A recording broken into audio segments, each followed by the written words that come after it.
Well, security expert Aaron Cohen says the UK might not like what Mitt Romney said, but it only said what a lot of fellow security experts fear. Aaron, I think you're right about that because, guys like you and in Britain himself, the mayor of London himself had been the first to remind people about this security lapse. So I don't know why it was a Fox alert or any news alert. What Romney was saying was he was echoing what he heard from London officials. But be that as it may, are you concerned for these Olympics?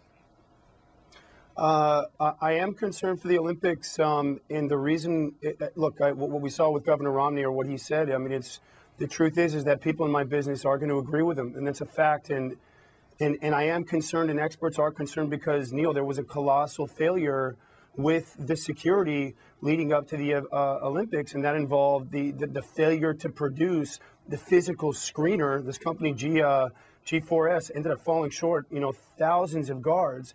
And that led to a major debacle, which in fact could ultimately affect the safety of potentially the largest terrorist target that we're looking at right now. What did they do, and what do guys like you watch for them to do throughout these next 2 weeks? Well, I think at this phase right now, it comes down to the physical ability and the training of the manpower providing the screening in conjunction with an undercover surveillance detection layer, which ends up working very closely in conjunction to be able to preempt potential attacks. And it really comes down to properly trained guys. And I think that, again, what the governor was trying to bring out, which is true, is that we're dealing with a very emotional state because we have an event that's wrapped around security, and it's not the other way around. It's a huge target. So I think the main thing is that physical layer of screening and making sure that those screeners were there and that there was enough manpower, and that that they were properly trained. The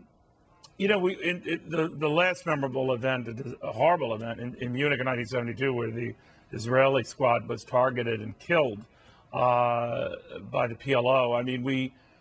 We've taken a number of safeguards since in every quadrennial Olympics since to avoid that sort of thing. Have we? I believe that the security, obviously the Israelis were targeted by Islamist extremists. I think the entire world has been, tactically leveled now, as we've seen after 9/11. So Israel obviously isn't alone, and this type of terror now affects the Western world, Christians, Jews. And so the Olympics are clearly, they've been targeted before. They're absolutely a target now at this point. I think a lot's been taken from the security and from what we've seen, with that Munich massacre. But again, the undertaking of the security for this type of event is such a colossal deal that there really has to be all that quality work done in the preparation phase. Right. And that's where the failure was. I think that not having the adequate manpower, not having them trained properly, having these screeners cheating on exams, only a 75% pass rate, it's a problem. And you can't have these kind of problems when you're talking about an event of this size. All right, Aaron, thank you. Hope they get over all of that and have corrected it.